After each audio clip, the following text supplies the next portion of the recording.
Seguimos respirando nuestra historia. Cada semana aquí en Cazurrines TV con el maestro José Ajenjo nos estamos desplazando por toda la provincia para admirar nuestro patrimonio cultural, muchas veces ya en ruinas como esto que se encuentra a nuestras espaldas, este monasterio, esta iglesia de Eslonza. Estamos en el Valle de Eslonza, maestro.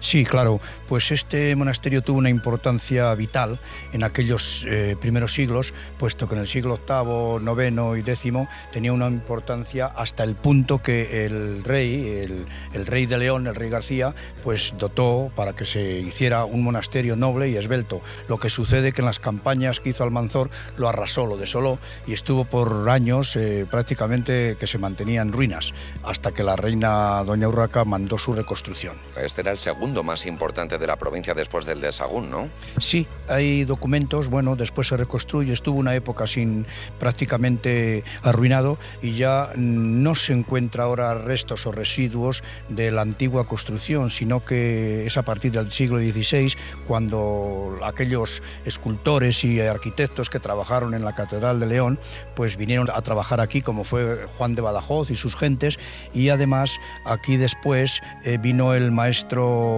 Pérez, Pedro de Cardeña, que fue el que siguió haciendo la obra hasta que se terminó la obra. Lo que sucede es que de la antigua construcción pues prácticamente no quedaban más que 2 columnas. Nos resulta muy familiar si avanzamos por la calle Padre Isla y nos fijamos en esa basílica.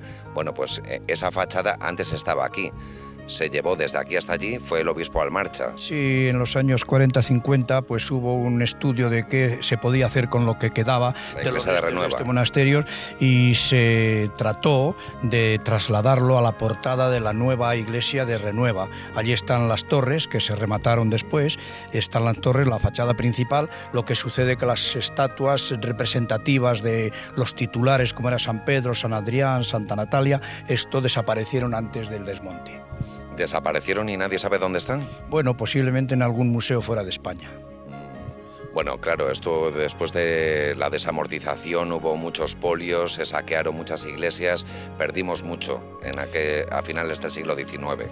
Pues sí, porque con la desamortización lo que se consiguió fue arruinar esas obras tan monumentales, tan magníficas. Las bibliotecas se perdían, incluso los retablos y las bibliotecas servían para encender los fogones y además pues fue un momento donde el saber y la sabiduría que había, que conservaban los monjes, pues se vino a la ruina. Hay que pensar que en este monasterio pues si no todo, parte del teatro crítico pues posiblemente se lo ideó aquel maestro agustino tan famoso como fue el padre Feijó y otros, y pensar que este monasterio tenía pasantía, que desde aquí pasaban ligeramente ya preparados a licenciarse o licenciados a Salamanca. Era muy importante este monasterio, incluso aquí se ajusticiaba a gente, a personas. Pues sí, tenemos documentos que tenía horca propia el monasterio, cárcel, incluso tenía también para caballerizas y bueno, tenemos documentos donde ellos mismos tenían sus neveras. Era un monasterio dotado de unos servicios que otros adolecían y tendría muchísimo poder para tener,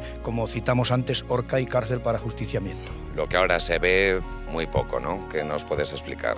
Pues nada, los restos que quedan prácticamente no se puede identificar. Hombre, aquí en esta parte norte estaba la fachada principal, la entrada, esta del sur, aquí estaba el claustro, al fondo estaba lo que servía, tenía una especie, unas celdas de cárcel, y más allá hay una fuente magnífica que da todavía el testigo de la fuente que abastecía de agua al monasterio. Como parte interesante hay que pensar que por la magnitud que tiene, pues tendría bastante servicio y sobre todo la importancia que tenía, que como apuntaste al principio, pues era con el de Sahagún y San Esteban de Nogales de los monasterios más importantes de la provincia. Orgullosos de nuestro monasterio de Eslonza.